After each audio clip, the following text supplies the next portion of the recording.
If you're a geek, have a listen. We got the news, this week's submission. Talking movies, games, TV, and comics. Turn it up, Feel the Geeks podcast. It's the Feel the Geeks podcast. It's the Feel the Geeks podcast. It's the Feel the Geeks pod. Feel the Geeks. You're listening to the Feel the Geeks podcast. Hello and welcome to Field of Geeks episode 229. I'm Josh. I'm Mitch. How are you doing? Well, all right. We've been talking for a while. Yeah, no. Yeah. I apologize if my voice is It's going a silly question. Yeah, no. People don't know that. Right, of course. Behind the scenes little piece for you. So it's it's been a couple weeks since we recorded last, and so we've had some new developments, obviously. So we'll be tackling a lot of things today, kind of catch up. A lot of good stuff, movie-wise. Right. Yeah, a lot of stuff happening. I first want to talk about the thing that's just rattling the nation right now. Superman screams. Yeah. Did you hear all the negativity about that clip? I haven't heard the negativity because I'm trying to go in it with a fresh set of eyes and all that stuff. Yeah. The whole him being battered and in pain and all that stuff, the robots and all that. Here's the thing. You have somebody trying to bring back the fun of Superman. Mm-hmm. And I think Steve in the past has talked about how dark and down and dreary the Henry Cavill version was. Yeah. And that's not Henry Cavill's fault. I think the tonality is just different. I think that James Gunn understands that this comic was supposed to mean hope in so many ways that the old version didn't have. And I think I'm excited about it. I really am. I dug the clip. It was like from CinemaCon.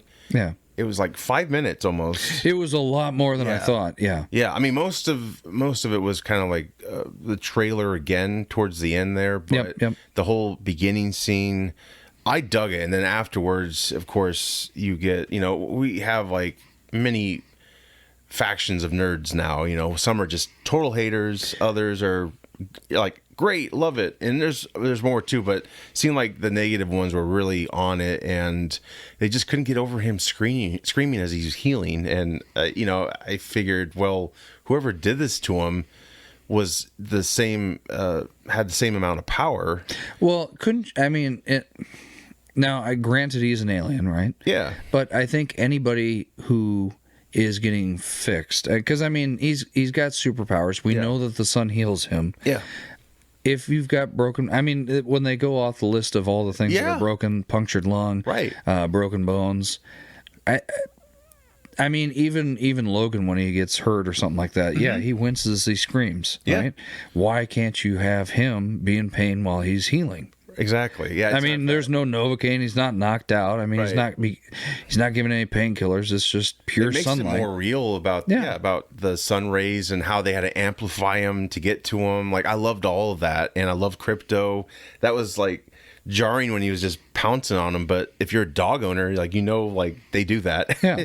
and they don't always know you're in pain. And I like the one thing. Now I'm not well versed in that comic, and so what I normally do is, if there's any discrepancies where somebody's upset about something or they don't understand it, or this should be a man, not a woman, I go to those who are well versed in the comics to see what they say. Sure. Yeah. And if if they're like, this actually happens in the comics, then those who are complaining are people who haven't read the source material enough or understand it, or are just feeding off of what the current vibe is. Yeah. And that's not the correct way to do it. Yeah. Not to jump over what you're already saying, but all of a sudden, I saw this week the whole new trailer for Fantastic Four. Yes. The Silver Surfer being a woman. Right. We all know, and I had to go back and look, but I knew that it was going to be a woman being portrayed as the Silver Surfer. Yeah, we talked about that. It's a totally different character. And it is a totally different character, but if you look in the comics, there has been this character. Yes. She has a name. She's been in the comics, and the reason why they're doing it is because this is not the 616. Now, they are going to actually bring in a male version of the Silver Surfer, and he will be in the 616, but they had to do it this way because this is not the 616. It all makes sense. But people are jumping ship, and they're just feeding off of what they hear, and so they just didn't read into and that's character itself. Like, it's a Silver Surfer, but it's not the Silver Surfer we knew of first, and that was in the last the Tim Story's second Fantastic Four film. I thought that was all silly, honestly. Like, why are you guys upset about this? Like, this is not... I get being upset about the look of it, because I was kind of taken aback a little bit. Her eyes are a little jarring because they're like... everything's silver except for her eyes. Yeah. I had a lot of, hype, I guess, for the look, but I also remember back when Tim Story's second film was coming out, they tweaked Silver Surfer a lot. He changed so much during the trailers, and then finally you get the product in the film, which I thought was great. I will say the body that they used, the guy who Doug Jones is the perfect example of what the Silver Surfer that I've seen in the comics looks like. Slender, well built.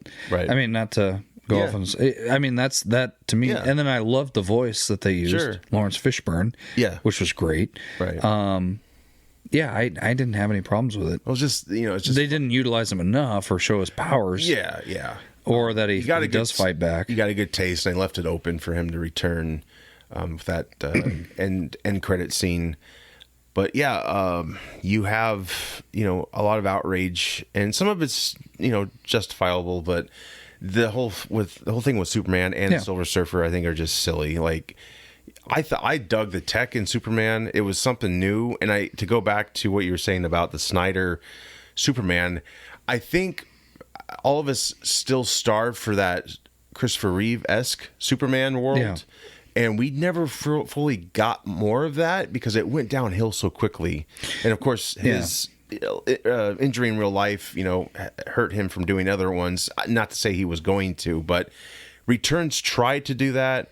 It failed. And then, of course, Dark Knight came out, and the studio was like, let's go dark with Superman. So, I think now we're finally getting back to what we want still. And once that's fulfilled, maybe we would entertain a darker version of Superman. I don't even need... necessarily, we don't need a dark version, but I think the interesting thing... Like Snyder, I mean. Right. And I was fine with Snyder's Superman. I think there's a lot of things Snyder does in those movies I don't get. His whole storytelling, and I don't feel like it has the outcome I would like. We didn't get his full vision though either. That's true. We didn't know, where it was going to go. We have an idea. There was talk that HBO was going to do like his whole version in a miniseries. That would have been interesting. But I loved his version of Justice League. That should have been what we got in the theaters. Right. That would have had the interesting thing though to me, like if you watch the cartoon version of the Justice League, Kevin Conroy voicing. Yeah. I can't remember who voiced Superman. It's very chippy. Yeah. It's not. But the interesting thing is that when you see Superman in the Justice League, it's almost like it's jarring because he's so upbringing, so positive, so full of hope that when he goes into the Justice League with Batman, it's like the yin and the yang. You got the dark side of Batman, thinking everything, thinking the worst of things, and then. Then you have Superman come in, and there's always this fight for, hey, hold on now, not everything in the world's bad. And that's where the fun was. But if you bring a more dark Superman into that, then you don't have that dichotomy. I think Gunn is going to deliver that. I hope so much hope for this film. And I think they have to get it right for that 10-year plan to work, because we know Warner Brothers will jump ship in a heartbeat if it's not successful, even though BVS made like almost $900 million, but of course they put what was it into the $900 million failure, but they put so much into it, expecting, ever since it's the Avenger effect, ever since that gained or grossed $1 billion, these stupid studios think, that's guaranteed almost. Let's just put money into it and we'll get our money back. But I dug the clip. I'm shocked. People don't seem to. I get the suit's kind of baggy and it's not exactly what I wanted. But I think once we see it more in action, I think we'll be happy with. But we're not. I mean, let's thank God that Gunn didn't go for more of a true like teen, like the current teen trend where they're all kind of down and out. I mean, this looks like, to me, it looks like he modeled his Super Clark Kent more after the original that we grew and loved. Mm-hmm. Kind of this guy that doesn't know how to fit in with the real world, kind of dopey. Yeah. And not to say that he didn't have depending on who plays him or what version. Yeah. I think you get a Christopher Reeves feel with this. Yeah. I get where his Clark Kent was going and stuff, but at times I felt like it was too bumbling, but I think you can definitely have some of that element into a modern Clark Kent, because Clark Kent has been played super cool as well. Yeah. So it's kind of gone over the place. I think it's just kind of like traits you can use for all of them and put it into one Clark Kent. Hopefully that's what we'll get. I think we will. And the thing I like about James Gunn is that he doesn't just bring characters in because they were in the comics. Mm. He fully understands them. I feel like he does. I feel like at least, and that's what I'm hoping for, and optimistically thinking, mm-hmm. Because when you look at like Guardians of the Galaxy, he took characters that we had no clue. I mean, mm-hmm. would you consider that a B comic book? I mean, right, and at that period of time, well, and an unknown comic that really just didn't have any. To plug Number One Comics podcast, check it out. They went over the Guardians of the Galaxy first issue. Now, it might have just been the first issue of a certain run, but totally different team. Yeah. And Yondu was totally different. Sure. So Gunn kind of redid it, and he puts heart into every movie he's done. Yeah. And I definitely see that in Superman. Well, he fully understands the characters before he puts them on screen. Yeah, and I think that helps. I don't know if pop music into Superman, I don't know if that's really going to be an element, because I think Superman's more of like an orchestra type of theme and vibe. I think, if you put pop in it, I think it takes you out of that world perhaps, because they're going for this, he's trying to make a whole universe happen, and I think he'll pull it off just nicely. I think it's refreshing that Superman has kind of a family in the fortress, the robots.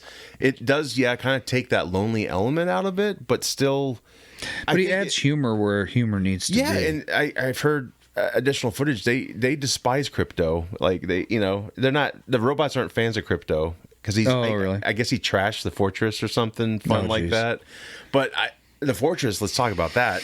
That coming out of the ground and rotating. That was badass. I don't think I've ever seen itself. That's never really been done before. No, it's always just kind of stood there. Well, and I've never seen a light, like a light beam to regenerate. Right, and it does explain because in the Reeves version, it's always there, and anyone could probably get to it. I mean, Lex Luthor got to it, but this one hides itself in the ground, comes out. Which why shouldn't it be?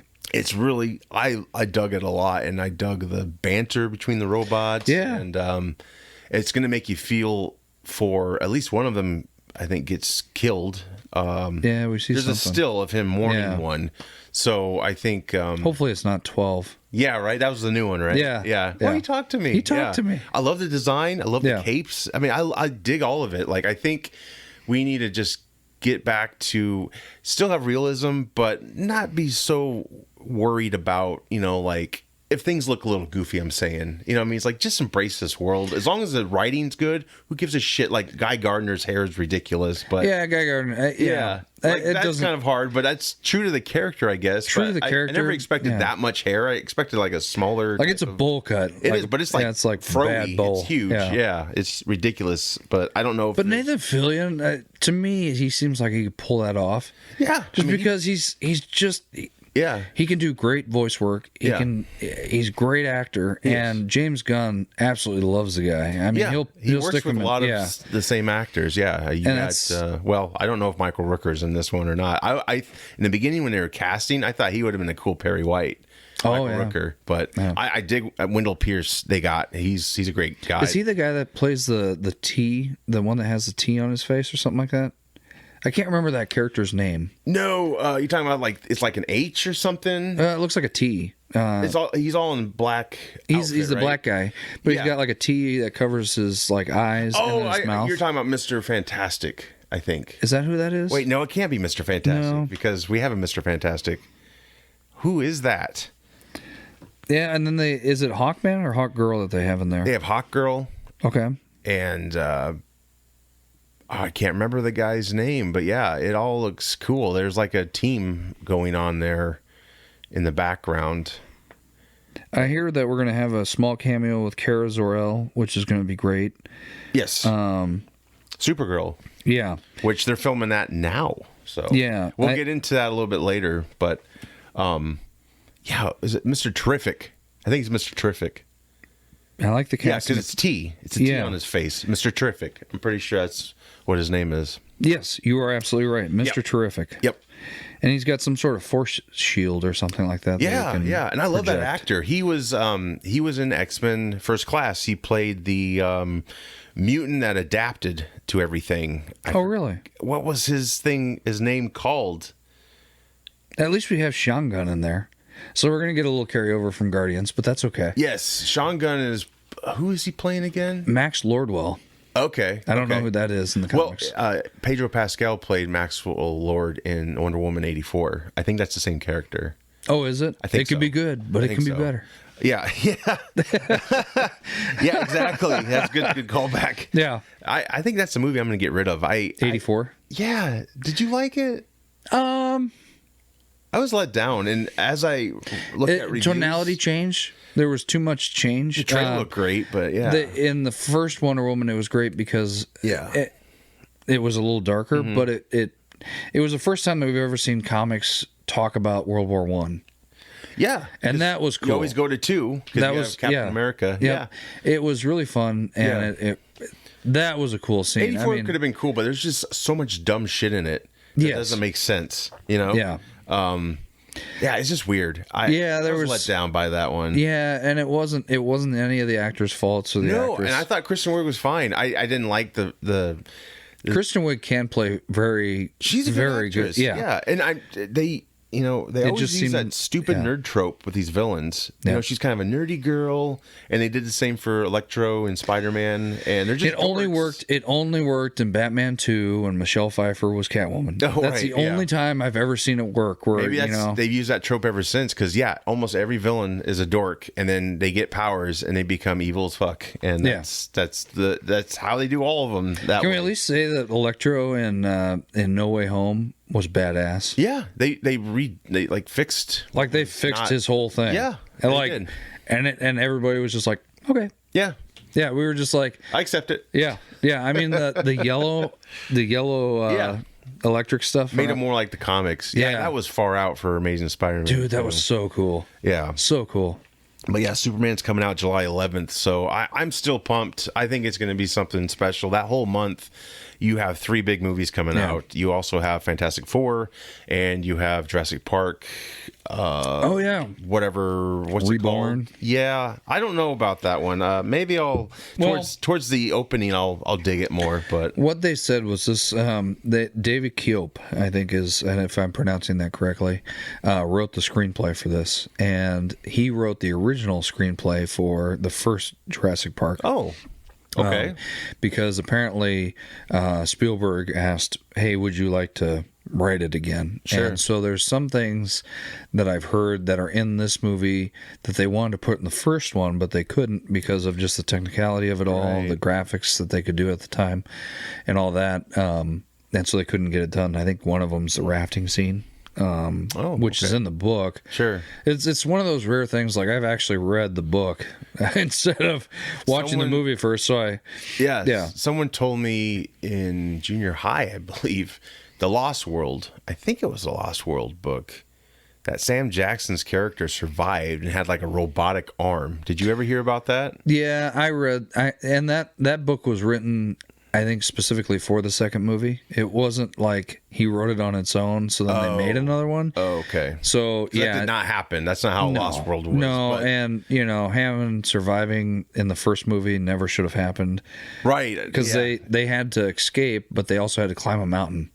And in that, Hammond was trying to climb, but then was getting eaten by these like little chicken dinosaurs. You remember the dinosaurs that are like real small, but like running away from everything? Yes. well, those are like in the book. Those are kind of like little velociraptors in a way. Oh yeah. So they're picking at him until he gets killed. He sacrifices himself. So that the my others, bad. I shouldn't have done this. And I don't know if that was just a thing that they did at the time because all movies had a happy ending. True, it did have a pretty happy ending, even though like a lot of people got killed terribly. Yeah, yeah. It's not like you could rewrite Schindler's List. Oh god. Yeah, right. Make it a comedy. Yeah. Good luck. Good luck.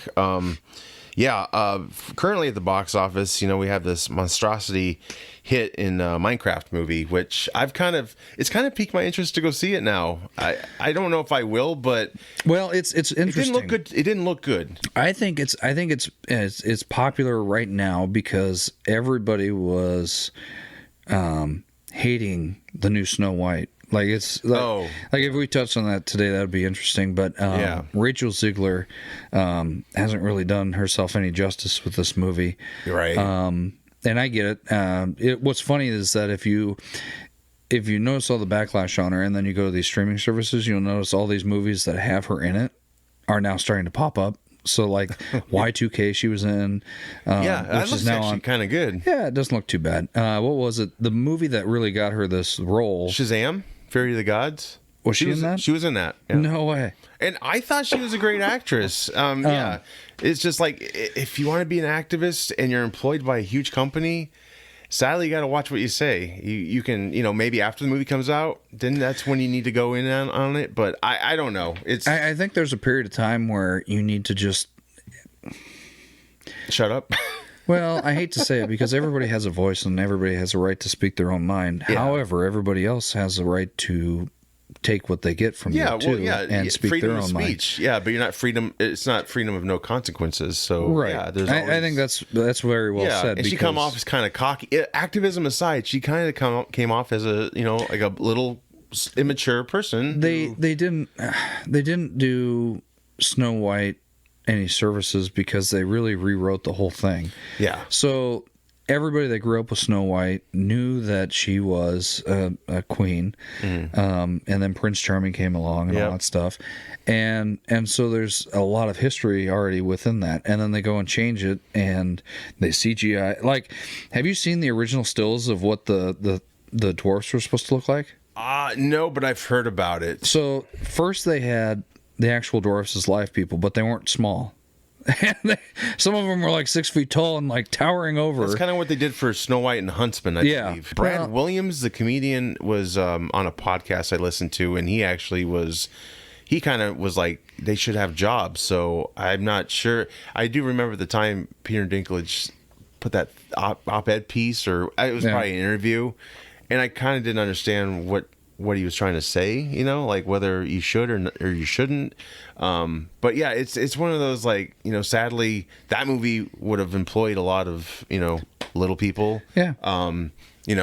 Yes. Should they actually be starring in films? Of course. Peter Dinklage is great. Like he's been in a couple of action movies outside. Yeah. He's moved past that, like, great taboo Game of type of, and I think the more the better. But in the meantime, there is a community of dwarf actors, and those are jobs that were taken away from them, which really sucks. So yeah, it's tough. But yeah, it's like, just don't do the movie. If you want to change everything about it, just don't do the movie. But anyway, it's already been done. Trying to circle back to Minecraft, but I think the hatred for that. And the fact that they didn't do any of the current fans a service, changing that whole scheme of, how dare Prince Charming try to come back and save Snow White, and here he is now playing a thief and a bum, and all that. I think people were pining for a movie that was just fun and understood the fans that were going to go watch it. Right. And all of a sudden that movie just opened up. Like, all of a sudden, here's Minecraft. It's not to be taken seriously. Mm-hmm. It's a game that everybody loves, and it's got Jack Black. Yeah. And it's got, Jason Momoa. I mean, these are actors that have done like some serious stuff, but Jack Black is kind of a goofy dude, and he's fun. He's been doing all these video game adaptations, so it's I mean, here's a guy that, his mom was working for NASA. Oh, I know. That's a cool story. Yeah. That is a cool story. And he goes off and he does, Jack Black and all that stuff. And he understands his fan base, and he just appreciates stuff. And that movie, and what was it, like chicken writing or something like that? Like, movie theaters are now banning the practice. Like, there's a certain scene where like a frog rides a chicken or something like that. It's a Frankenstein, like a Franken-chicken or something like that. Yeah, he's riding a chicken. It's like in a wrestling ring. Yeah, Franken-chicken. People are going people are like throwing popcorn and all that stuff, and I don't get it. And now movie theaters are banning that practice. Like, well, it's kind of like when it's not a movie to be taken seriously, but people are loving it. Yeah, when oh fuck, what's that movie called? The Wizard of Oz like movie that came out. Wicked. When Wicked came out, oh yeah, people started singing, and they had to like do a ban on that, and then they said they were going to release a copy or a sing along version down the road. You know, there's another movie that a lot of people were against. You know, or it had backlash just because of the actress and stuff. Yeah, but it worked. It ended up being great. They all stayed quiet. Yeah. And they just let the movie do the talking. Yeah, I mean, the movie did great. I think it did. The theaters. Oh, yeah, it did. And it's in 2 parts, right? If I'm not mistaken. So there's going to be another one coming out. Movie did great. I mean, The Mermaid, another one that got a lot of fan backlash. Actress stayed quiet. Yeah, movie did great. Let the movie speak for itself, basically. Because if Wicked wasn't. It was a successful Broadway play, and they embraced the original material, which Snow White, they didn't. By the way, have you seen Wicked? I did. In theater? Yeah, I liked it. No, not in theater. I'm sorry, the actual play itself. No, I haven't. Oh, dude. I want to. Allie is a big fan of that. It's coming to Des Moines. Yeah, so she actually, like on a date night, we went to see it over at the theater. Amazing. Yeah. Amazing Great play. Music. Yeah. Great music. Yeah. I have a gripe about the way they decided to do the movie, because when the movie starts, not a huge spoiler, but Wicked Part 1 is shown. That's fine. Yeah. If the other one's called Wicked Part 2, but it's not. It's Wicked, Still Wicked or some bullshit. Even more wicked? It's dumb. It's like, why do you begin a movie with a Part 1 and you don't do a Part 2? It's the dumbest shit. I feel that a way about the Mission Possible, the last 2 Mission Possible films. The last one still has to come out, but you had what was it? Something Reckoning. Forgive me. I'll probably put it right here. But it was Part 1. Yeah. And I was like, I never liked that title, and especially them making a part. Like, why don't you just have its own title and then move on to the next film? Yeah. Because it broke a trend.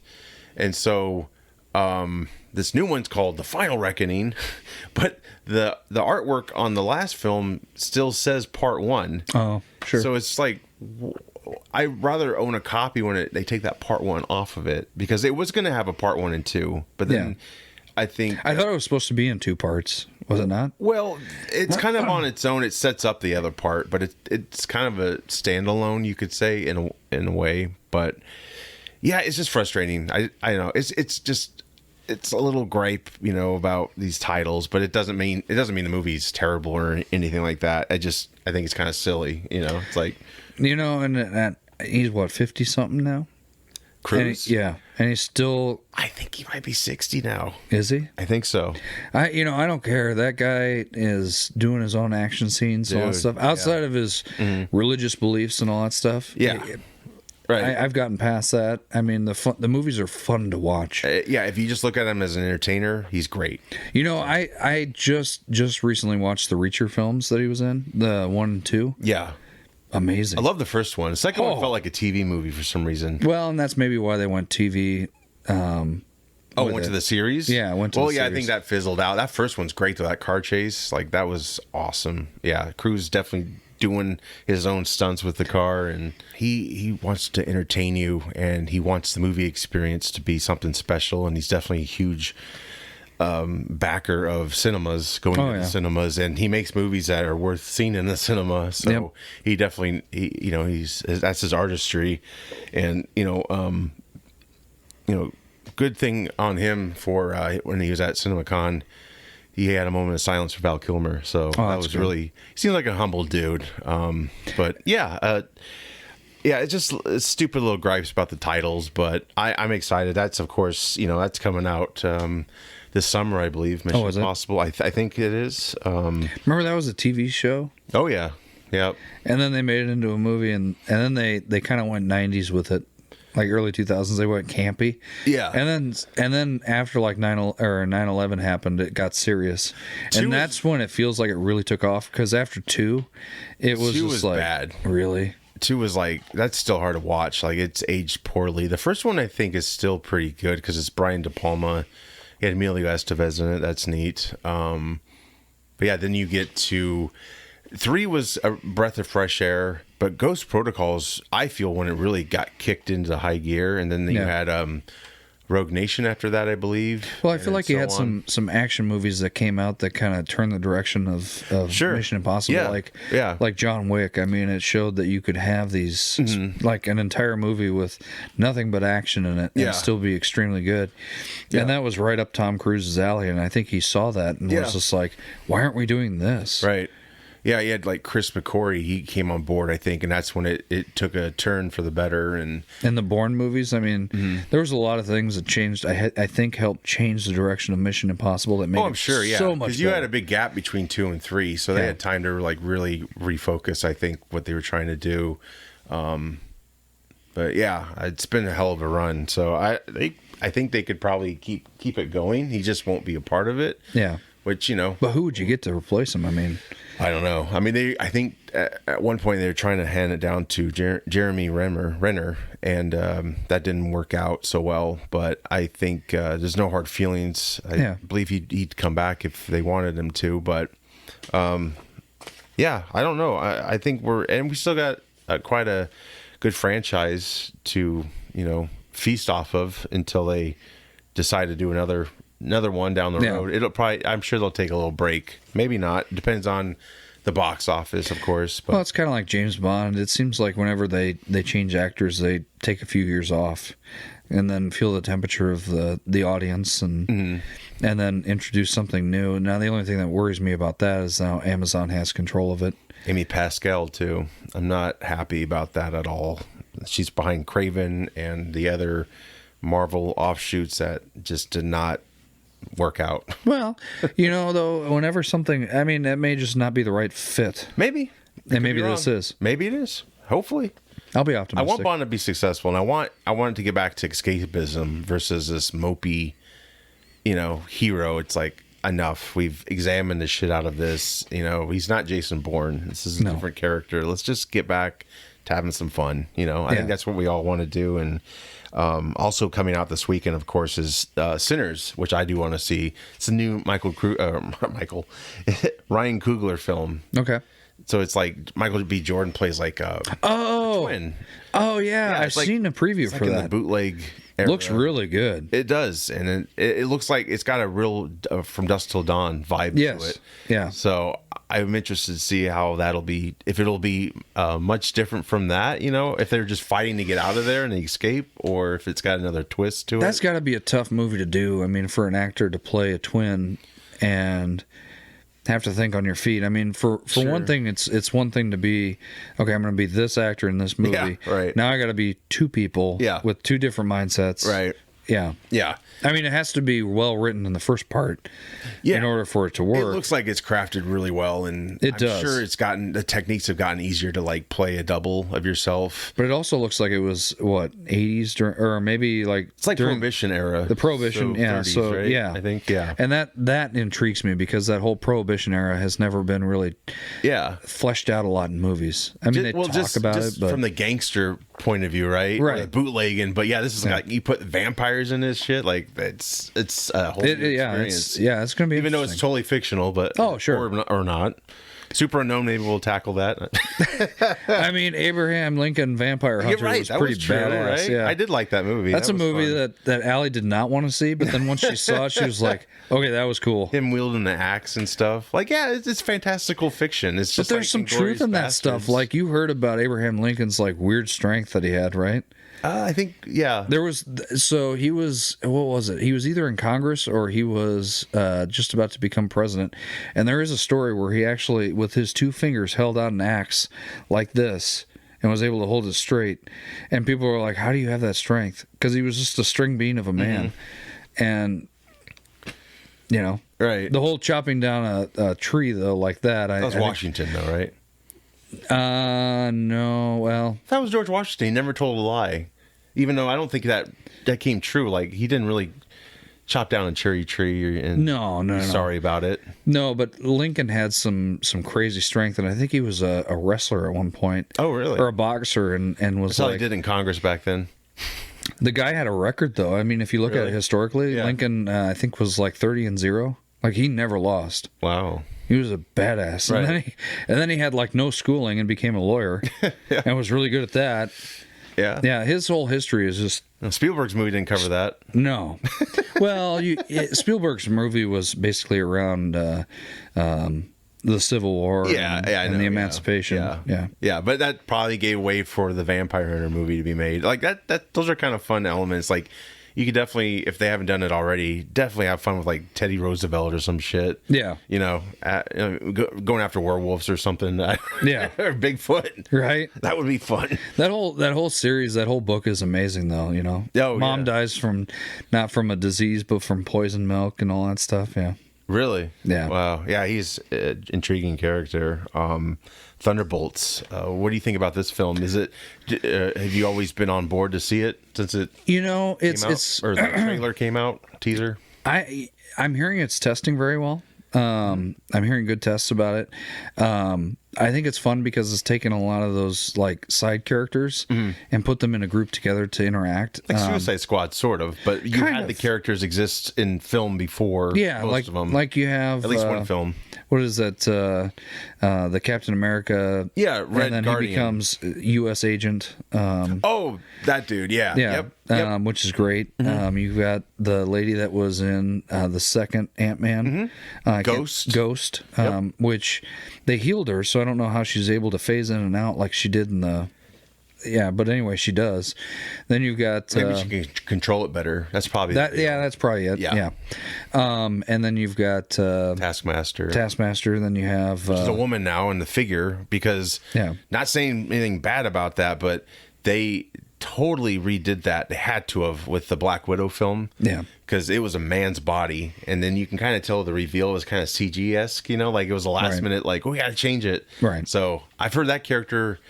Who knows if it's true? Might be biting the dust quick in this film, but it's silly though because it's Taskmaster, so it shouldn't go out so easily because it should be the best fighter of all of them. It's kind of like playing Tekken 3 where you got that wooden character that plays every character. You just got to figure out which moves, you know. Yeah. And then you've got Bucky. Yep. Which I don't know how they're going to be able to do that because in the new Captain America movie, he's already a senator.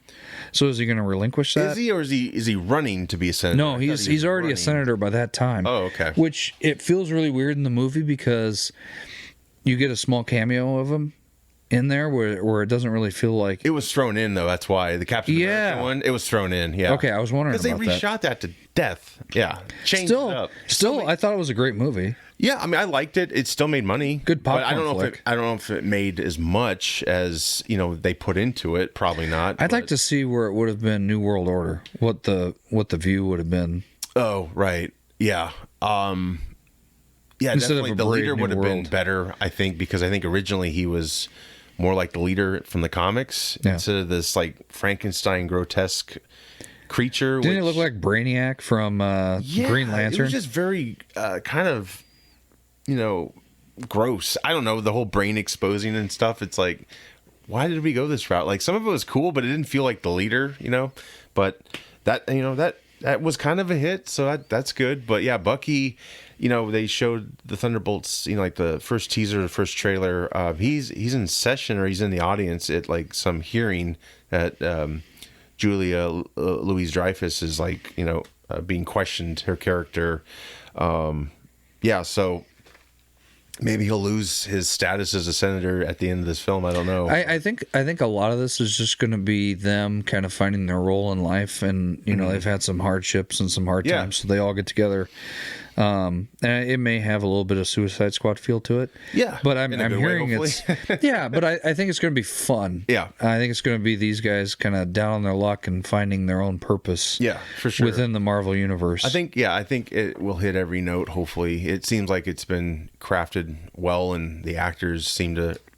I truly hope we get more of U.S. Agent, though, because there's a lot of backstory with him. Oh, yeah. And I think the actor that plays him is really good. I think they're just not giving him enough screen time. Kurt Russell's son. Yeah. No, he's a great actor. And, this group seems really cool. Like, they click pretty well with each other. And what's the name of the lady that's in that? That's Black Widow's daughter. Or it's her sister. Her sister, I'm sorry. Like the actress's name? Yeah. Florence Pugh. Thank you. Who's amazing. She's great. She does so well. The voice, the accent is so spot which is on. like because a lot of people wanted Black Widow to speak that way to begin with, and it just never happened. I think Scarlett could have definitely pulled it off. I just don't know why they didn't, but she, Florence Pugh. Scarlett kind of gets a pass for a lot of things, though. Yeah, that's true. Like, you're pretty. Florence Pugh's pretty too. She had to convince Kevin Feige to jump off that building. That's actually her jumping off the building. Oh, it is? Obviously on cables. When she walks off the building like that? Yeah, she's on cables, but they take them out. Yeah, she wanted to do that. No she didn't way. want to do it in it's got a lot of practical effects in it. Yeah, they did a whole featurette of her oh, cool, wiring her up, and she just jumps off the building. It's like the second tallest building in Dubai or something. Oh, okay, like that, sure. I think. So that was cool. I was like, whoa, wow, she's really bringing it. And then they actually blew up that floor. That's not fake, which I thought that was. But yeah, it's like maybe we're getting to the point where we just don't know what's real and what's fake. But we just question everything. But that's actually real. They showed the scene being filmed. Oh, I'll be darned. And on cue, they blow that floor up. Probably just the exterior, obviously. Sure. Blow the whole floor of the buildings. Yeah. Yeah.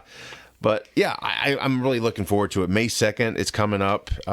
It's great. Fantastic, Fantastic Four first steps.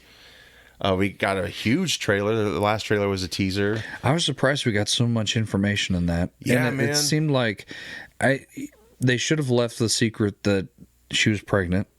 Yeah, I think that would have played okay if they just would have left that a secret, because there's a lot of talk that the reason why they said we have dinner at 7 p.m. on the dot every day, I think that's a hidden piece within the film to kind of drag out Galactus.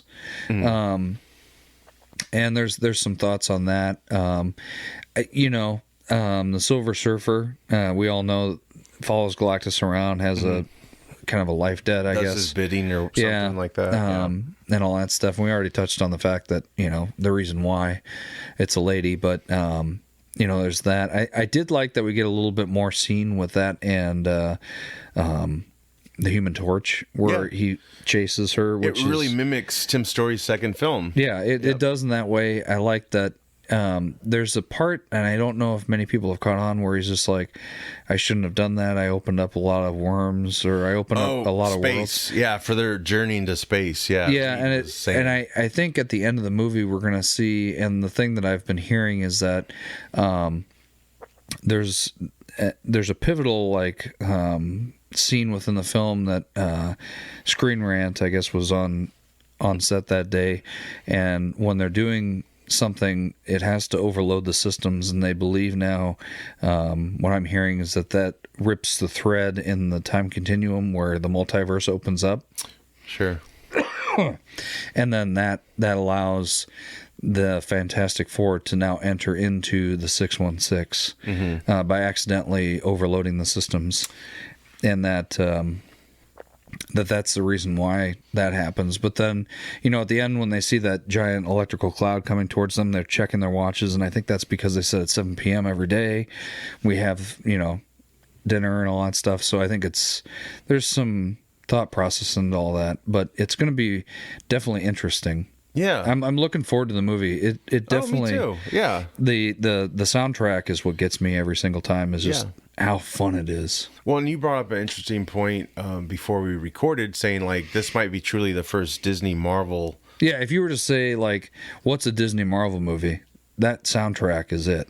Mm-hmm. Like it has fun. It has that future world Disney type of vibe, like the Incredibles. Yeah, and I know that he did the theme to Incredibles. Okay. Yeah. So that's why it has that kind of fun. But it harkens back to all the good things that Phase 1 had, and then it's bringing it into. It's got an Iron Man vibe. It's really like they're really trying to craft something. Yeah, not so manufactured, cookie cutter, copy and paste. You know, it's got its own. It's got its own identity, which is going to be interesting because if they do if they do bring them into this new, well, they are. You know, we saw the lines. We saw the lines of. Yep. So I'm interested to see how. What is? That's not. Doctor Doom is not going to be in this Fantastic Supposedly, Four. Yep. But he'll be in Doomsday because it's named after him. So better show up. I'm interested though to see how they do Doomsday and all that. Yeah. Oh yeah. Same. Because they really need to get it right too because they're just kind of got so many characters. Well, and they're crap. They still have to regain the momentum. I think that Endgame set up a little bit, or I guess ended for a bit.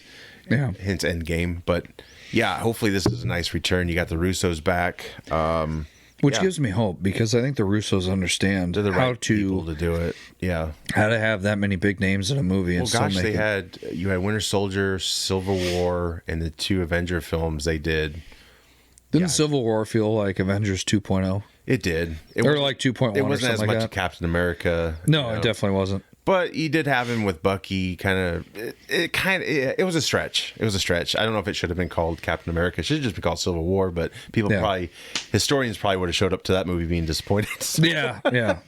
But yeah, Fantastic Four is coming out July 25th, and the whole Galactus thing.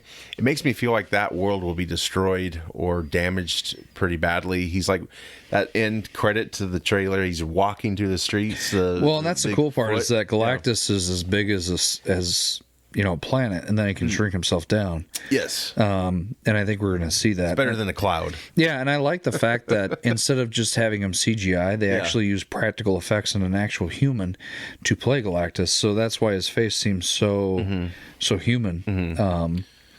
And do the voiceover, which is what they they should do, right? Not just be a giant cloud. Do camera tricks and all that, CG assist with some practical effects. But I'll say the first time we saw Thanos, the end of Avengers, I love that. Looked otherworldly, and yes, they did finally perfect Josh Brolin's Thanos, but I still think that look in that first Avengers was the best because the glowing eyes, it just looks so out of this world compared to, and it probably has some CG elements too, but it has some it had mostly practical elements. I like that they're bringing him back too as King Thanos.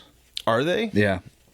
Really? That's what I heard. Yeah, King Thanos will be in there. Interesting. Yeah, I don't know. I know there's that clip going around. It's fake, but it showcases what happened in the comics between Thanos and Doom. Like Doom rips his spine out. But it's fake. It's done so well though. It's so convincing. Like a lot of this, we're gonna get into in a minute. A lot of this. Isn't Doom considered one of the strongest bad guys though? Yeah, Lord Doom or something. I can't remember what his technical. I'm sure there's so many iterations. I'm like the wrong person to answer that. But he needed. Yeah, he had some kind of power in the Tim Story Fantastic Four films, and then he got more powerful with the Silver Surfer board.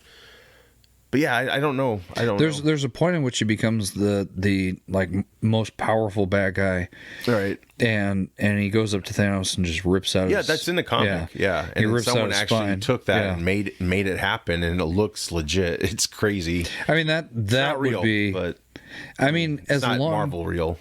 Yeah, I would just be very interested in how they portray Doom come to power with, Robert Downey Jr. and all that stuff. Yeah. I've seen the test screenings that may have been leaked or maybe not. I don't know if they're any true. Yeah. But he's kind of got that Magneto haircut, Yeah. And the beard, the silver beard, right? Which is interesting. I've never seen Doom without the mask. haven't followed along. But from everybody that I hear is like he's the most well written ultimate bad guy in the Marvel comics. And Thanos is just kind of like, yeah, he's a bad guy. He's afraid of Hulk half the time because he knows Hulk can put up with a fight with him pretty good. Yeah. And that's the one thing that really pissed me off is that fight that they had. Oh, I know. Yeah. And like Hulk freaks out and like shrinks down. Right. Yeah. That should have never happened. Like, I'm not good enough. That should have been the one thing where like it kind of ends in a draw. Yeah. And they both go their separate ways. Right. Yeah. Like maybe an explosion happens or something, and he gets sent back to Earth. Yeah. Yeah. The Naked Gun. This has been in development for many years. Oh, God. I remember when good. Ed Helms was attached. I don't know if he's going to play Frank Jr. or not, but I wasn't crazy about that casting or just the idea. I am more accepting of this now because it's a sequel and it still honors the originals. What'd you think of this trailer? Oh my God. So I didn't know what to think at first, and then I saw Liam Neeson, and it's like Frank Drebin, the new version. Yeah. And I started laughing hysterically, and you know when he's with the skirt and his underwear showing and all this polka dot underwear. You remember how funny he was in A Million Ways to Die in the West? Yeah. And then he gets knocked out or something like that, and they plant a daisy in his butt. Yeah. Like he's got comedic acting chops. He's very talented guy. Which is absolutely hilarious. And yeah, he doesn't look like him or anything like that. I don't care. That's probably the joke too. Yeah, there's probably a joke in there too. The other one that made me laugh hysterically, and it really had no lines, is that they're all looking at their fathers, and then they skip to O.J. Simpson, and the guy looks at the camera, he's like, nope. You could just tell they were like, nope, not going there. And then at the end, I saw produced by Seth MacFarlane, and I go, oh, thank God, this is going to get the justice it deserves. Well, I think it's going to even be more violent than the original Naked Guns. Oh yeah, yeah. It's going to be just what MacFarlane does well. I mean, he's producing it obviously, but yeah, but he understands that stuff, and he has a good way of making it his own, and then adding jokes in there that are funny. Sure. And then also doing the movie. This might be his first, because he did Ted. He did A Million Ways to Die in the West. Ted 2. Ted 2 was still funny, but I think a lot of people gave it poop. Yeah. His show, I heard his show's good. Yeah, I haven't seen the show. It's like a prequel to the movies, and then he did The Orville, which is still one of my favorite sci-fi. I think it will come back eventually. I certainly hope so. Yeah.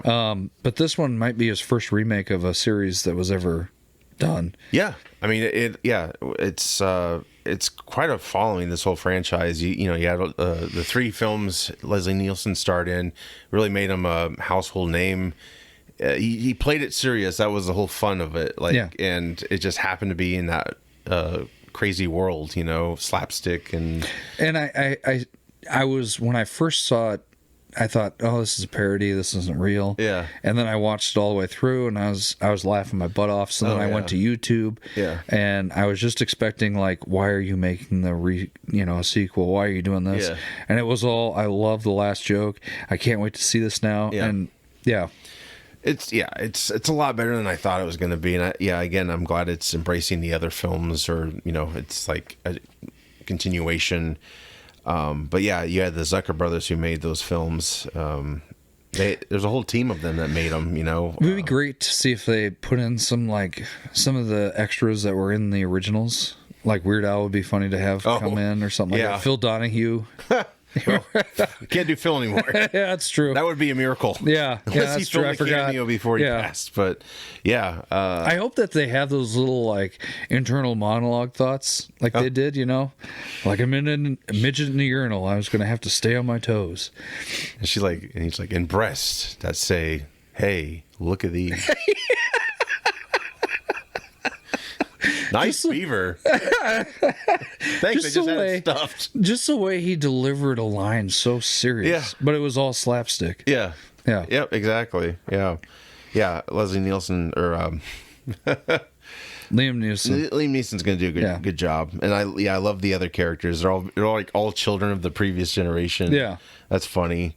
Akiva Schaffer directed this. He did the Chip and Dale Rescue Rangers film a few years back. That was, I think a lot of people like that one.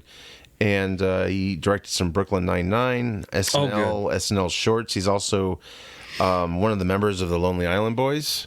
Oh, really? So maybe they'll do the soundtrack. I don't know. I hope that they keep with the original where they have the cop car going through things and it's just like the one little red light. I'm sure they will. They have to. They're going to give us a bunch of member berries, but also make it their own, I think. I feel that anyway. But I certainly hope so. Yeah. Yeah, it's just so crazy. But yeah, I really dug it. And yeah, August 1st, it'll be here. So that one snuck under the radar because nobody knew it was coming out. Or at least I didn't know. You didn't see any stills, really. Pamela Anderson's going to be in this, too. No way. Yeah. Yep. Well, those two are dating, aren't they? He expressed like he would love to date her or something, or he's in love with her. I'm not sure. I really don't know. I don't even know what she's going to play in the movie, but she's part of the Zucker brothers family, kind of. She was in Scary Movie 3. Oh, she was. There's a little connection there. Oh, yeah. Yeah. I mean, that team, it was the two Zucker brothers and I think it was Jim Abrams. Man, they made Top Secret, Airplane, Hot Shots. Yeah. So Hot Shots was great. Oh, yeah. And the sequel is just as good. Or even maybe better. I would say the sequel's better. Yeah. Yeah. Yeah, that was. I'm shocked they never made a third one, but yeah, it was a great high note. Mr. Bean with his he can't escape because they tied his shoelaces together. It's bastards. Yeah. Tron Ares. Now we've talked before. You're not a huge Tron fan or ever watched Tron. I saw the trailer before I came over. Yeah. Interesting take because it doesn't seem like it's going to be in the digital world anymore. No, it's like that world coming to our world. Yeah, they teased that with the last Tron film, I think, and it feels more like a futuristic. What's that Harrison Ford movie they came out with a long time ago? Patriot Games or Blade Runner? Yes. Yeah. It feels like Blade Runner. Yep. How's that feel? First, Blade Runner and Tron, the original Tron. I think they're only a few years apart. Yeah. So, yeah. When they slice the car in half, that's pretty cool. And not kill anybody. Yeah. Disney. Yeah, Disney, right? Is it produced by Disney? Oh, yeah. Oh. It's owned by Disney, yeah. There we go. No, that whole light cycle scene was awesome. That was cool. It looks beautiful. And Nine Inch Nails is doing the soundtrack. You got a little taste of that soundtrack. You got a real techno vibe to it. Daft Punk, though, man. I told you last time, you got to listen to that Tron Legacy soundtrack. Yeah.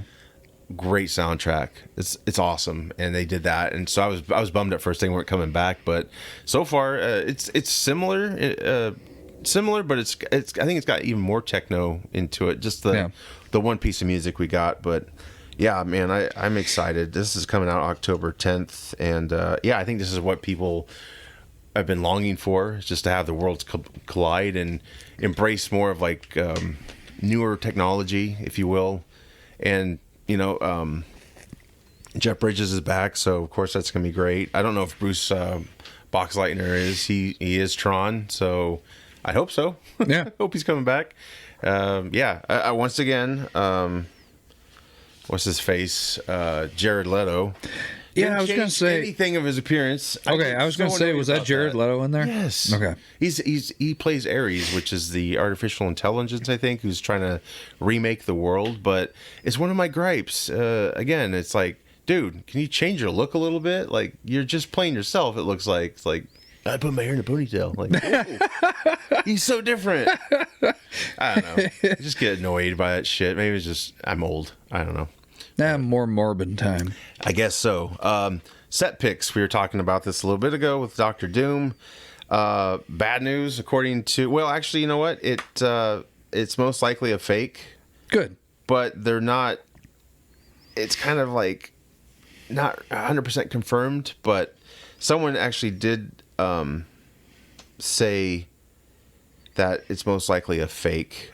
I don't personally hate it. I know we shared it in our group, and I thought, oh, this is probably like a variation of Tony Stark, who is Doom as well. He's got the arc reactor and stuff. I will say that there is a comic out there where he does become Doom. Is there? Okay. Yeah. It's like an alternate universe kind of thing.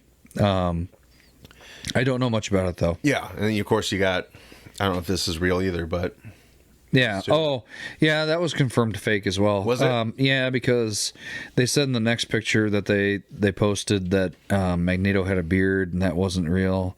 Yeah, so that whole Cyclops, I've heard Cyclops is jacked in this one, that he put on a bunch of muscle, and who knows? Yeah. You know what? Yeah, because if you think about it, Marvel's very secretive about this usually. Well, and with Deadpool versus Wolverine, I think they realized that now they can put out these pictures to throw people off. And I applaud it, because I think, and I'm happy with the actors even lying about, oh, I'm not in this movie, or this character isn't. Like, good. We need that, because we just in this day and age where so much stuff gets spoiled. Yeah. Avengers. Infinity War did that same thing with Hulk. They had him like running with them, but we know Hulk never showed up really in that film at that time. But these set pics, I don't hate them. Even if they were real, I don't hate them. It's what I expect mostly, but I mean, in a way though, it's going to be good because it brings the Fox universe into the Marvel universe now. Yeah. Which is X-Men. Deadpool Wolverine really brought a lot of that element into there. But another one that's fake, and has actually been confirmed as fake, is Lobo in Supergirl. Oh, that was confirmed fake. Okay. Yes. So Supergirl was a Woman of Tomorrow. Yeah. Even though these look amazing, I fell for it. I thought it was real. I thought so too. Yeah, it looked grainy enough that I thought, well, that could be Lobo. But hey, it gives you a good idea, because when they of what it could be. Yeah. Oh yeah, when they cast Jason Momoa as Aquaman, a lot of people then were like, he should be Lobo. He looks just like Lobo. He's got the physique and everything. Yep. So yeah, it's gonna be great either way, I imagine. This is currently filming. Jason Momoa, of course, is a local. He's an Iowan. Waveland Cafe. If you ever come to Des Moines, go to Waveland Cafe. You can actually get his breakfast. If you can get in. Oh, that's my true. God. You can pick up though. Yeah, you gotta go. You gotta go like 6 or 5 a.m. But he always shuts that place down for himself. Yeah, he gets there like super early. But they actually made it's called Breakfast Momoa style. Did you ever have that? No. So for $27.50. Jesus. How much food do you get? I hope it's full order of hash browns topped with a full order of biscuits, and gravy, and 2 sunny side eggs with a side of bacon. That's a lot of carbs. But it seems like it's doable. It doesn't seem like a challenge. It probably isn't a challenge. Dude, biscuits and gravy is just a challenge on its own. I fucking love biscuits and gravy. Yeah. That is a huge meal. Yeah. It is. Yeah. I shouldn't eat the rest of the day. Yeah. That's why it's so much. Yeah. Because you really should just stop. Yeah. Well, and if you go maybe over 2 there, days. Yeah. We talked about fasting. Maybe you should just fast. Jeez Louise, that's a one meal But day. yeah, if you're ever here in Iowa, it just, I was putting the notes together. I was like, maybe I'll throw this out there, what it is. But yeah, that's pretty pricey. Yeah. I don't know about that, but yeah, I'm sure he gets it for free, maybe. I'm sure, yeah. But yeah, this image of Lobo is, I guess, Chat GPT generated. So, yeah, it's getting harder and harder. Yeah, I know, it's scary, man. It's scary. I mean, don't get me wrong, there's cool imagery, but it's scary. Like anymore, it's not just about misleading headlines anymore. It's about I don't know if I'm going to buy this picture as real. I don't want to say it's real. But if it is, let's play around with it. I think it looks good. But this, I think, may be real. I shared this. The Supergirl outfit? Yeah. Remember I shared that? Yeah, I do remember. I mean, it's pretty close to the original movie. So I almost wonder if. Yeah, I think. I think they've gotten some insights on what the figurines are going to look like. So this could be a doctored up version with I'd be more interested to see what the figurines look like before. Yeah, but I dig it. Yeah. So if it's real, I'll have the photo up. Obviously, if it's real, I'm cool with it. It's not one of those it's not a stretch. We all know what Supergirl kind of looks like, and I'm pretty sure they're going to embrace the. Well, we've gotten 2 different versions. We've actually gotten a suit, and then we've gotten one with a skirt. So it'll be one of those 2. Yeah, it will. It will. Last weekend, I believe it was, Emilio Estevez. Emilio! Surprised, yeah, Emilio. He surprised everyone. For the first time, he reunited with the Breakfast Club. He never has done a reunion with them for 40 years. Wow. He just now found it to be the right time. It was at C2E2, which I was telling you, that was the first huge con I ever went to. A special place in my heart. It's a great con. But yeah, he showed up for that, and they had a panel with all the actors. Oh, cool. And it was funny insights, especially from him, because he's never really, been with them to talk about things. But I guess before the table read of that script, The Breakfast Club, he had 4 of his wisdom teeth taken out. And so he was high on painkillers, basically. And he said that at the time after the reading, Hughes showed him a cut of 16 Candles, and he slept through the whole thing. And I think Judd woke him up and was like, "Hey, you're gonna get fired, or something like that." And but it was cool for them. I didn't finish I was watching the panel this morning to get a few notes. But Anthony Michael Hall, he's quite humorous. I don't know if you've ever seen him on the concert or interviewing, but man, he's just telling jokes left and right. He is. And it's funny because he looks older than all of them now, because he's like more heavy and he's got gray hair, and even Judd Nelson's like, he looks older than Judd Nelson. That's crazy. That's hard to do because Judd Nelson has not aged gracefully. He hasn't. But then again, it was cool. And Judd expressed like he wished Hughes was still around so we could get more, maybe follow-ups to some of his previous films, or just more work from him. But he left us in the mid-90s, I think. He left pretty early. It's unfortunate. His stuff was so it was so well done. Most of them on the panel were asked if what was their favorite Hughes film, and most of them said Planes, Trains, and Automobiles, because it was like his most adult film, really. Yeah, and I wish they wouldn't have cut out that.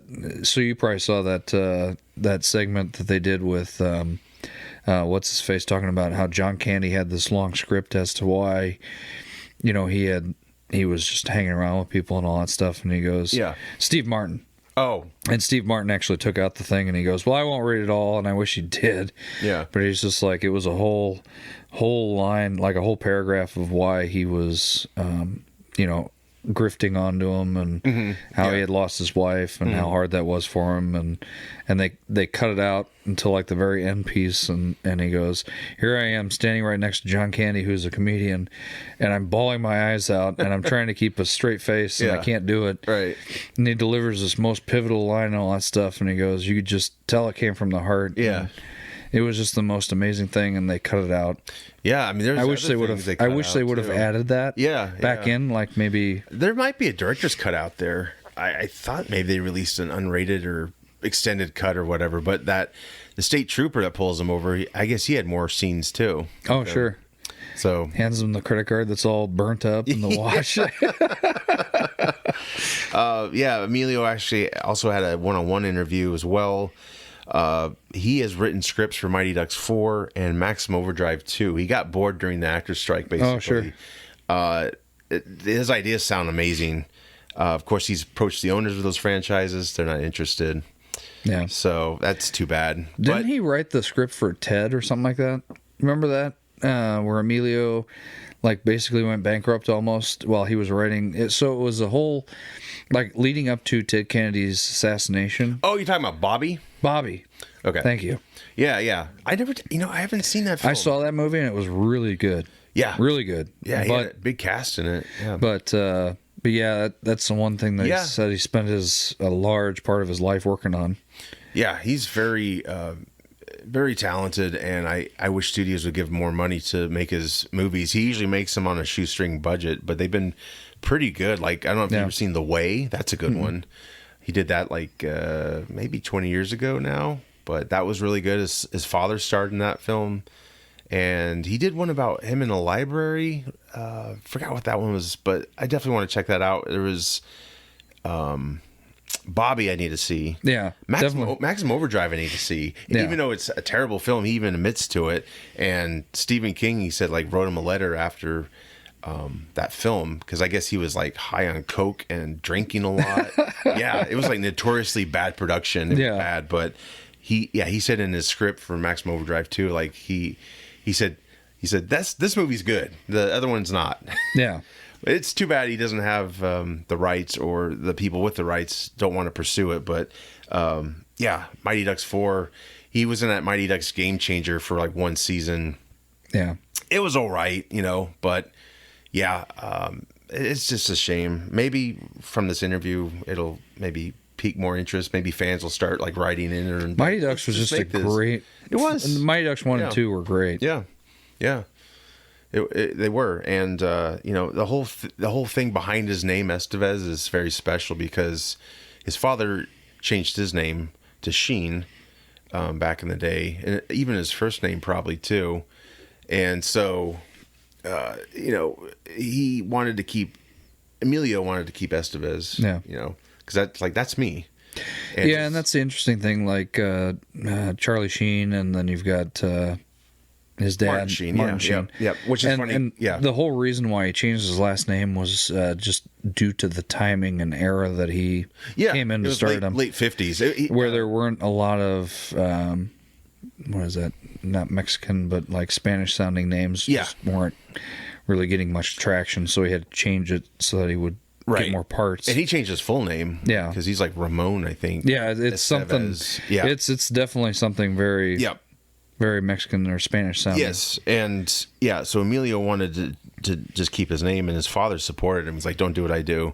Don't do what I did." Yeah. Even though he fought his agents because they wanted him to be Sheen, and he said there's even like first one sheets, or what do you call them, like stills, like a resume. Oh yeah, the pictures, the headshots. Yeah, headshots. Yeah. Thank you. Yeah. They actually had Emilio Sheen. Oh, did they?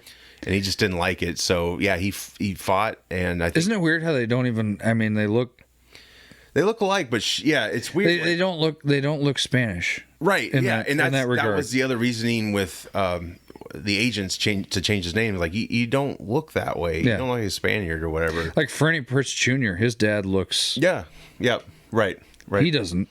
Right. Yeah. Exactly.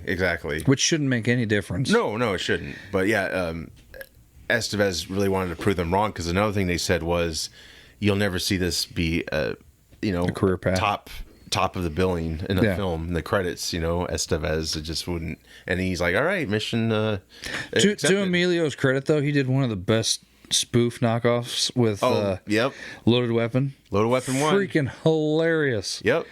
It rode the coattails kind of Hot Shots, and Charlie Sheen was in it. Yep. Validated or something like that. I don't know why I don't know if it's because Jackson took off in popularity, because he was a nobody when they made that film. Oh no. I don't know if that's the reason why. Well, box office was probably the reason why we never got more Loaded Weapons. But Loaded Weapon would have had great. Yeah, maybe Warner Brothers just threatened. They need to do it. That would be another great movie to bring back. Well, and I don't think it'd be that tough. No, you can still do it. Because Jackson would be just like, I'm too old for this shit, and actually be too old for this shit, which would be hilarious. Well, if Mel Gibson ever gets to make the 5th Lethal Weapon, that's material they can make fun of or parody. So who knows if that will ever happen? But. Dude, I will say, what was it? Lethal Weapon had who was it that martial artist, Jet Li? Oh, and the 4th one. Yeah. That was amazing. Jet Li was badass. I actually remember thinking that fight scene, I'm like, is he a robot? Are they actually bringing us into this universe? He's a robot? Do you know that when they film him doing the martial arts scenes, they actually have to slow down the film? Yeah. Because he's too fast. Supposedly they had to do that for Steven Seagal, too. I believe Jet Li more than Seagal. Now, have you? Okay, that's a whole rabbit hole to go down. If you ever want to, find yourself laughing really hard, there's a whole 9-minute clip of Steven Seagal running. So, apparently, as the story goes, and I can't remember which actor told him. John Leguizamo. Yeah, it might have been. Told him, don't. You're gonna have to run for the scene, and then don't do it. Yeah. Because he flails his arms. And if you want to watch something just hysterical, it's a 9-minute clip of him just running. It's so bad. Nice. He's just a jerk. Oh, yeah, he's terrible. Every SNL member says that was the worst host ever. Yep. Yeah. Yep, for sure. For sure. Yeah. Well, maybe we will get Loaded Weapon 2 or where they decide to call it, but Young Guns 3 is happening. I heard. Yep, it's I can't wait to see that. He's done the script, and so if you go see the interview he did with Josh Horowitz, it's really good, and he details what it's going to be. Is Bon Jovi returning for the song? He did not comment. He was asked that, but he did not comment, so I'm sure it is. I hope so. Yeah, I'm sure it will be. Another interesting thing was, I guess there's talk of St. Elmo's Fire 2, which, I mean... How are you going to be able to do that? Well, it's it'd be interesting because you had in the first one they were just fresh out of college. Now the new one they'd be like retirement years with kids, probably, or grandkids even. So there is something they could do with that. He said I'd be more interested in Goonies. Well, and that's happening. So I've heard. I'm skeptical as always. Well, yeah, we reported that. I don't know if it was the last time you were on with us or not, but that is happening. Goonies 2 is happening. Whether or not the original cast will be part of it, we'll see. I have heard the original cast will be in it, but just as like parents. Yeah, I think that's probably, unless they all go on an adventure, that would be cool. I don't know. I don't want it to be so like, again, cookie cutter or whatever of passing the torch. Like, it would be fun for them to go on an adventure too. I mean, maybe simultaneously to the kids, they're going on their own adventure, maybe to find them, maybe. Or I don't know. I just hope that it takes place in Astoria, like it did. You know. Yeah, it'd be interesting to see what that town looks like now, because it was kind of almost in the movie. Though, in the movie, in the movie, it was like I can tell you what it looks like as of 2014. But yeah, because the house is still there. I think. The house is still there. In 2014, you could walk up to it. Yeah, but the owners drooped flags around the windows. Oh, yeah. So, and now they've got it so that it's gated and you can't even walk up to it. Oh, bummer. I think it's just too much fandom around it. Yeah, I get that. Sure. Now you can still drive around the house where Kindergarten Cop was filmed, because that's an actual elementary school that's still active. Oh, the house or the prison in the Goonies is like a 2-story building. Yeah, very small. And you're like shoulder to shoulder just walking through the jail cells. Oh, wow. And they've got it all historically done now. So it's all like Goonies facts and stuff. And then they've got like a little place where you can buy trinkets and stuff like that. Fun. So it's got the medallion with the 3 triangles on it. Cool. Nice. Yeah. That's like a chunk bar and all that stuff. Right. Yeah. That's cool. Yeah. Yeah, St. Elmo's Fire too. I don't know. He actually said he got the worst note from a director in that movie. Joel Schumacher was the director. Oh, it taught him, the man who did bat nipples. Yeah. It taught him a lesson though. Like, he's like, I'll never treat my actors that way. If I ever get a chance to direct, I will not treat my actors that way. So yeah, isn't that crazy how it takes somebody like that to? Yeah. I guess it's a good learning aid. But he also talked about Mission Impossible. He was asked if his character is actually dead, and he's like, "Oh yeah, he's dead. He's deader than dead." And he said they finished the film, and De Palma, I guess, screened it for George Lucas, and George Lucas was like, "Where's your spaghetti scene?" And he's like, "Spaghetti scene?" He's like, "Well, basically the scene where all these characters are together talking, and you kind of get a feel for each personality and how they interact with each other." And so they actually reshot that, and at the time, Emilio Estevez, he had grown his hair out longer, and so that's why he's wearing a bandana in that scene. Oh, nice. He was filming I think he's doing his not his first directing movie. I can't remember what the Long Way Home maybe it was called. Okay, it's like a Vietnam type of movie where he comes home. I think The War at Home, maybe that's what it was called. But anyway, so.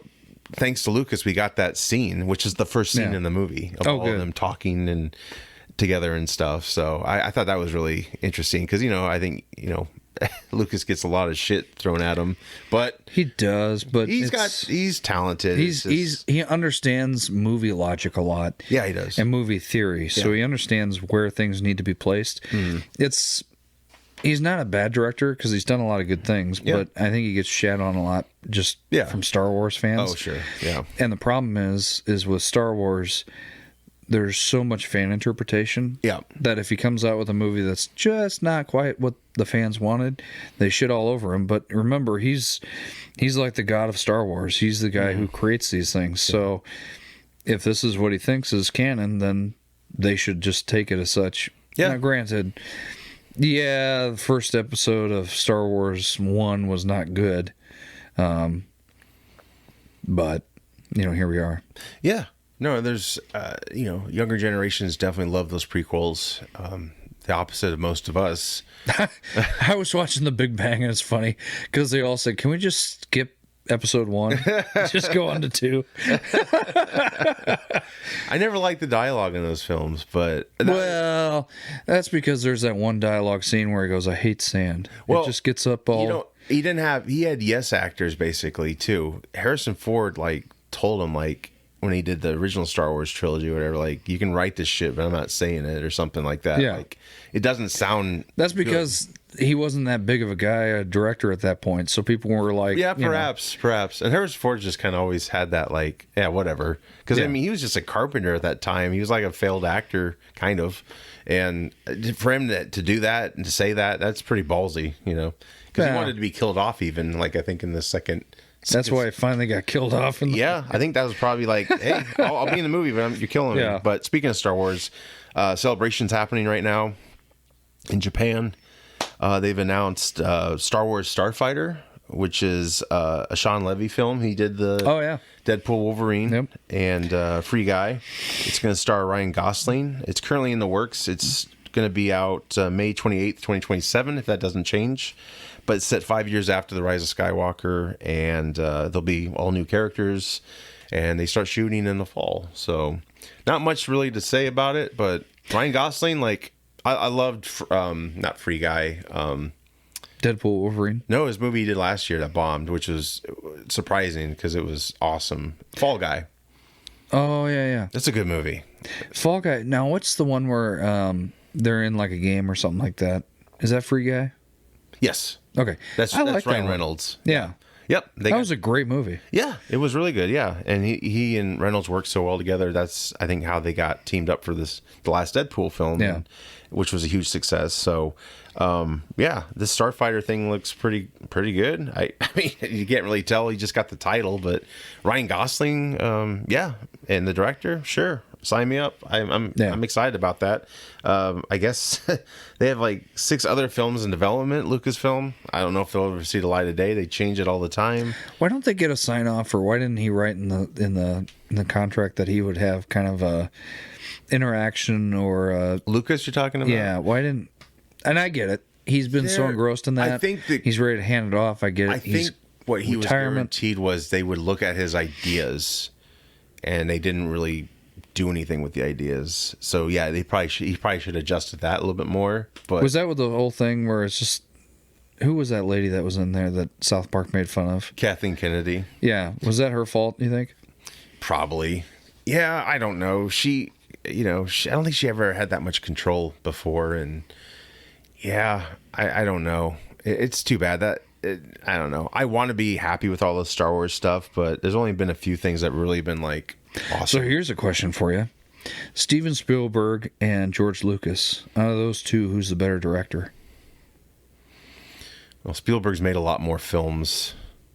I'd probably say him.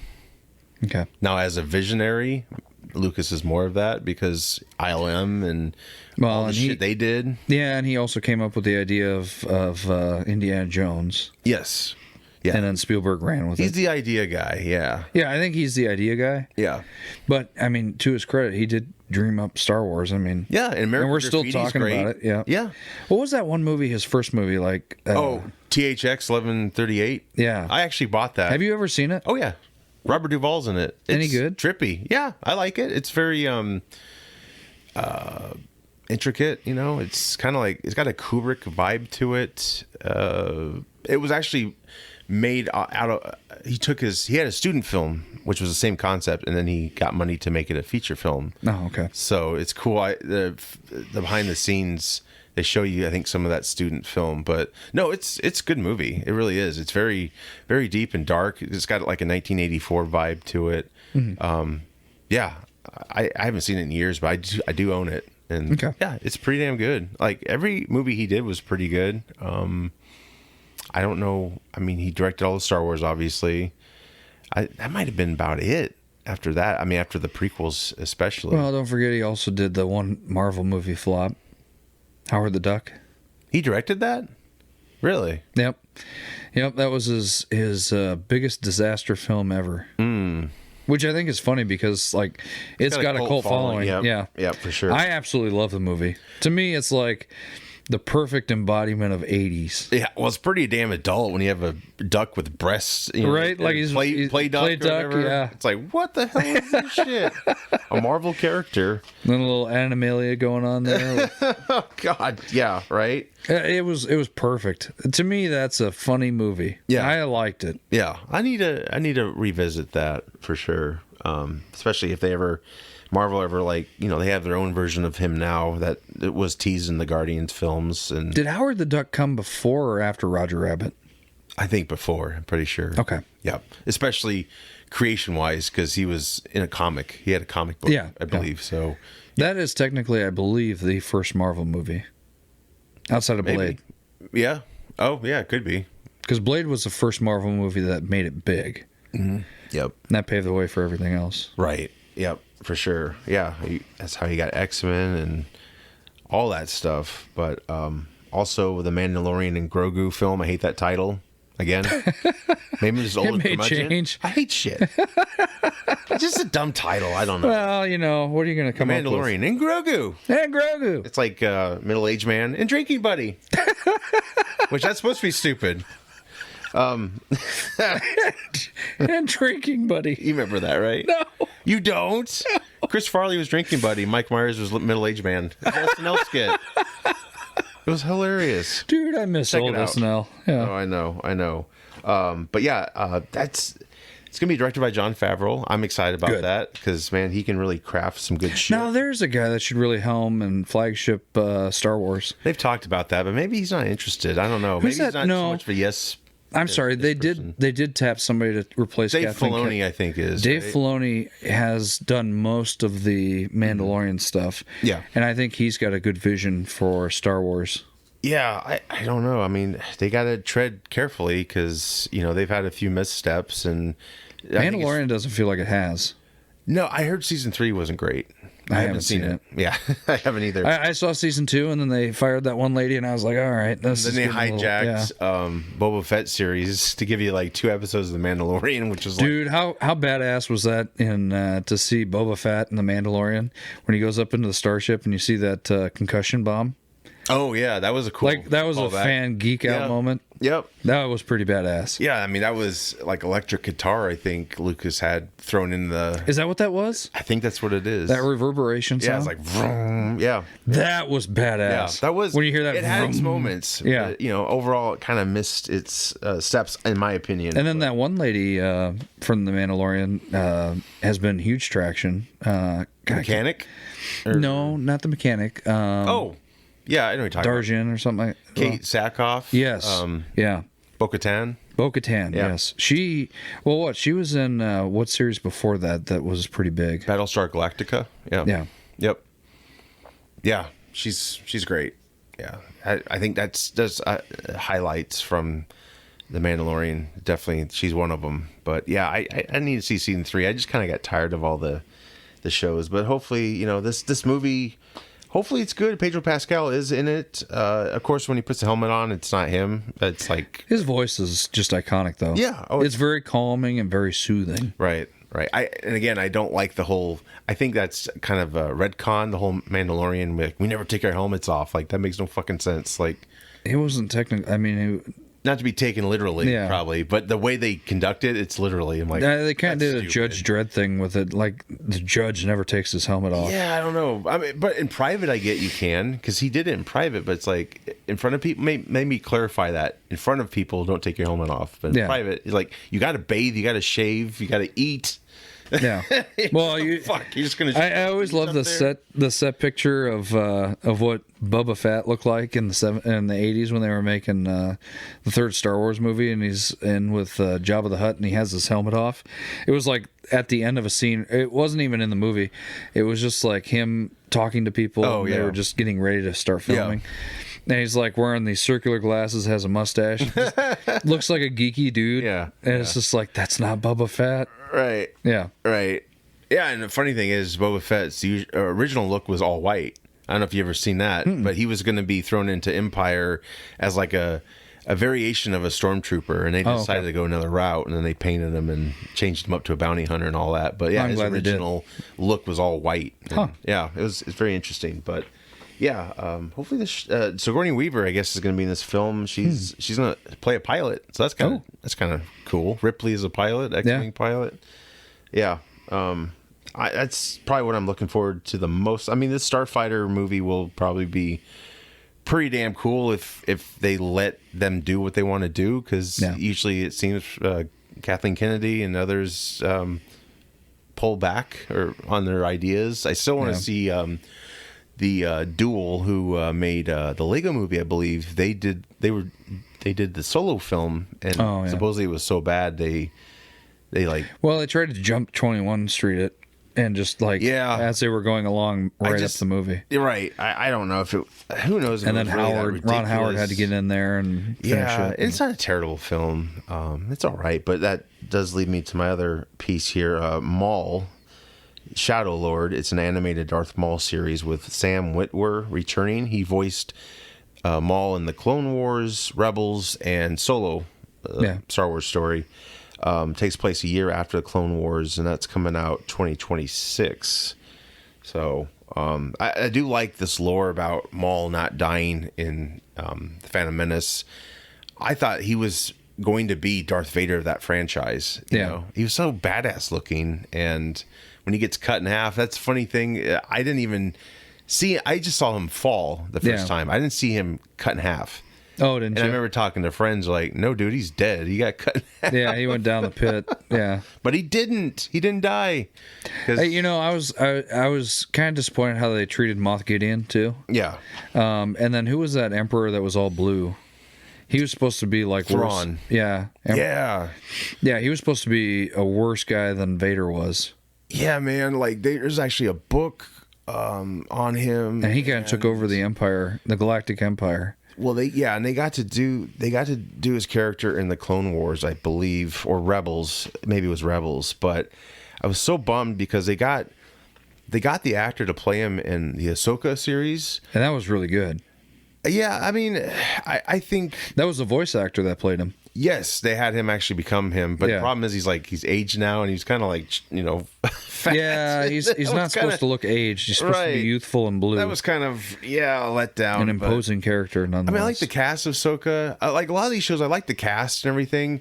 There's elements I like about the show, but it feels like it's too drawn out, and it takes too much time for me to like keep interest with it. I don't know, but there's going to be a season 2 of Ahsoka. I think they're filming it. I think Dave Filoni said right after he gets back, like literally off the plane, he's going to start filming that season 2. So, oh wow! Yeah, it'd be interesting to see, how many projects actually come to fruition. Yeah. Silent Night, Deadly Night. Have you ever heard of this film?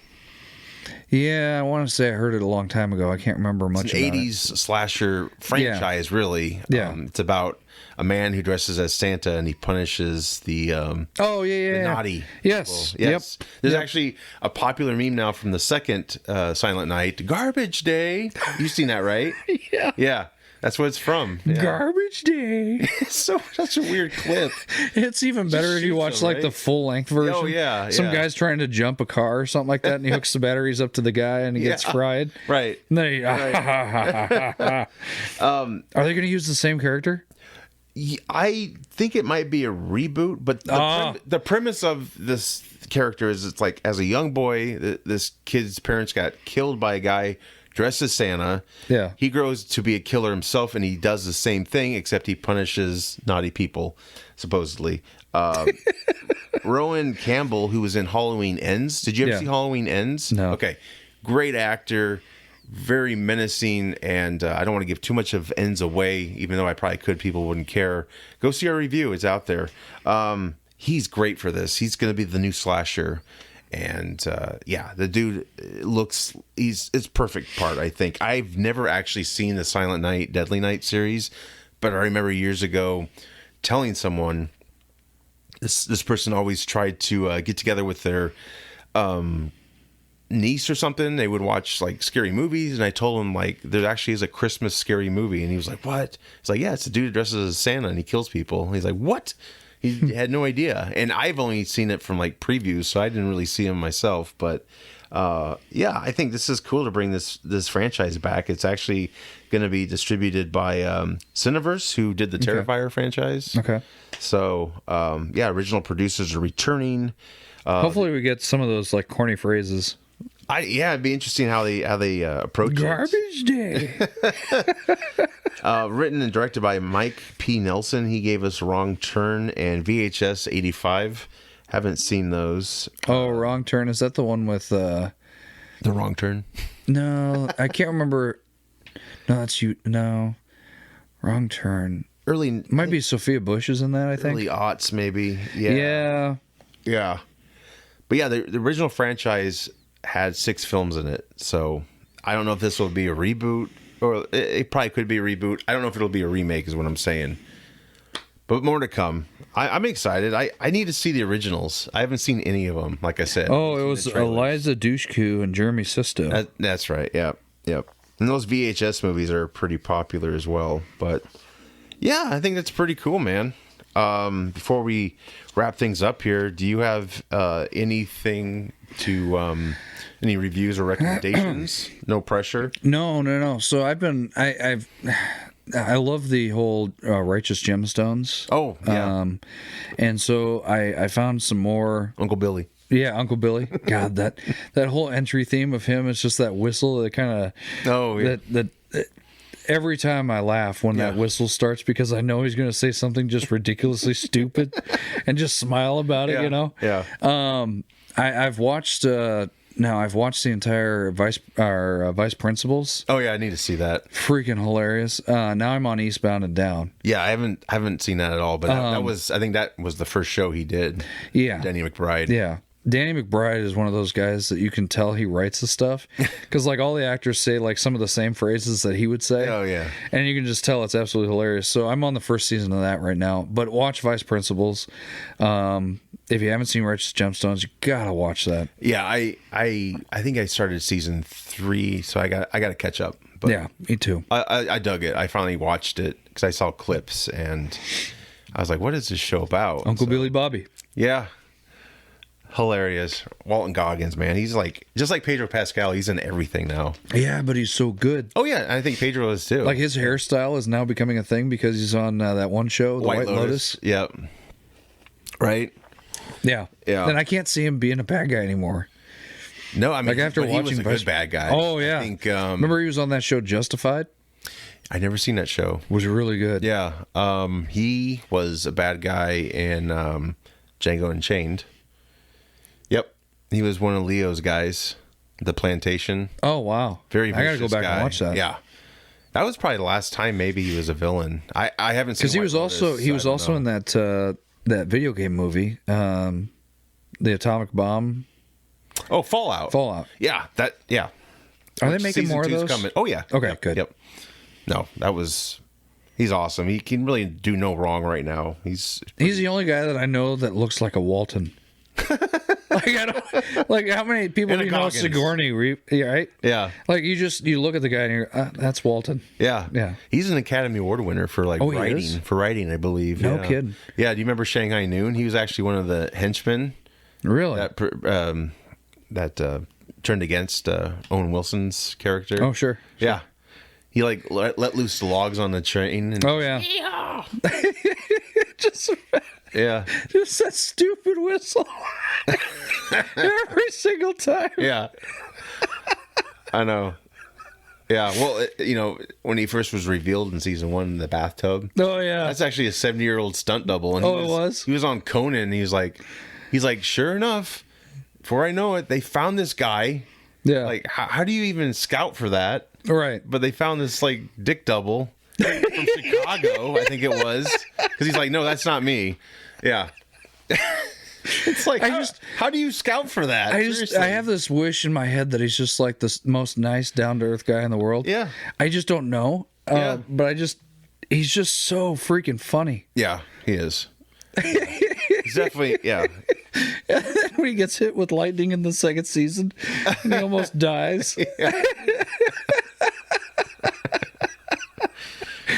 Yeah, I got to finish that out before I get spoiled, because they like to show clips and stuff on YouTube. Yeah, season 4's already out. Yeah, I need to. That's the last season I heard too. Yeah, that's the only problem with Danny McBride stuff, is that it only goes to like 4 or 5 seasons. But leave him one more. Seinfeld kind of did that. So did Vice Principals, though. I mean that show, 2 seasons, wasn't it? It was. It's considered a miniseries because it's only 18 episodes. Oh, okay. Short and sweet. That's cool. It really is. That's the way they do it in the British television. I know, but at the end, it leaves it wide open. Well, they could always come back. They could always have a movie. Who knows? They could. I don't know. It just Danny McBride has this comedic sense of timing when he just knows when to pull the plug. Yeah. And my first introduction into him was Tropic Thunder. Yeah. Still, big old titties. Yeah. Who comes up with the line of Mother Nature just pissed in her pantsuit? I mean, these are just like iconic gold lines. How do you pull them out of your head? I just like when the director's freaking out and he's like, "That's a signal. Let's go." He gets all excited. He's like lifting weights and shit. Like, yeah, he's really talented, and his Halloween films he did were kind of, I don't know, I didn't care for him overall, but they had some cool imagery at least, I guess. But comedy, he's got it. Oh, he's got it down. He's got it. So, I guess quick plugs and we're out of here. Sounds good. So, of course, Field of Geeks. Find us wherever you download, stream your podcasts. We're on YouTube. We have a website, fieldofgeeks.com, and we're on social media, same name, all that stuff. So, we have a network of shows, Field of Geeks podcast. This show here, we talk about entertainment news, in case you haven't caught on to that already. Field of Geeks at the movies. We do commentaries and movie discussions on that. We need to pick up on that again. It's been a while, but we have quite a bit out there for you. The Super Unknown, all the world's mysteries we've tried to tackle. Done some true crime with that as well. Star Trek Mission Report. Steve and I discuss Star Trek news, and we do some episode discussions, movie discussions. It's been kind of on the back burner for now, but we'll pick it up again very soon. But yeah, there's plenty out there to check out. Number one comics podcast, Jonah and Bill. Yep. They talk about a number one issue of any good stuff series. It's very good. It's very educational for me because I like comics. I didn't read a whole lot growing up, and so I'm kind of just getting the cliff notes from them. It's helpful, at least on the first issue I am. But when these characters show up or I see an action figure, I'm like, hey, I know that character now. So that's a really good show. It releases weekly. We try to do it on Wednesday, which is New Comic Book Day. So yeah, check that out. And coming soon, hopefully I can. I don't know. I keep saying it's happening. What Are We Watching is a show that my wife and I plan to do. I got the artwork for the title already made. But yeah, for like 3 years now, I've been like, we got to do this. So we just basically whatever we sit down and watch, and we feel like we could discuss much of. That's what we're going to do. So it'll be like TV show or movie. So. Yeah, pretty cool. 10 years worth of content overall on our through our RSS feed, all free so far. Yeah, we could start doing Patreon. we could start for our Patreon members. Yes, we'll just after the show stuff that we had to bleep half out. Right. Yeah, you get it behind the scenes. Yeah, and you can cancel us. No, but yeah, 10 years, man. It's crazy. We need to have a retrospective done on this whole journey. Love to get Al back. Yeah, talk about it. Yeah, it'd be good to have Al back. Yeah, maybe I'll get him, back into the game a little bit if he wants. At least once in a while, it'd be really cool. But yeah, it's quite I can't believe it's been 10 years. I know, it's nuts. But I hope to keep going and doing other things with it. But yeah, it's a real treat, and we'll also be available in person coming up. We got 2 appearances, very far apart. Des Moines Con's coming up May 30th through June 1st. We'll hopefully have a table there. Yeah, gonna do some raffles and pass out some candy and some stickers. Should be a fun event, and I think Bill and Jonah for sure are gonna be talking with some of the comic book artists there. Yeah, that'd be cool. Get some cool interviews there. Too Many Burgers 3, extra cheesy. That's going to be September 18th. Yeah, it's a festival they do. It's the Skullstone Productions, which we met at the con last year. So they do this event every year, and one of them is a filmmaker. Oh, cool. So they did like a screening last year. So yeah, they're quite good with the marketing and the titles of things and the cover art. Cool. Yeah. We're on one of their art or their campaign pieces, all of us. We got all the geeks on there because we don't know who's going to actually be able to show up. It's so far out, but September 8th at 5 we'll be there. Probably be outside like we were last year. There is a video of us kind of shooting a shit a year ago there. Hope to do a lot more this year. It was our second appearance somewhere, so we're still new at it and learning. But yeah, it was a lot of fun. So yeah, go check us out all there. Please like, subscribe, and share. We really appreciate it. We will be back. I'm Josh. I'm Mitch. Take care.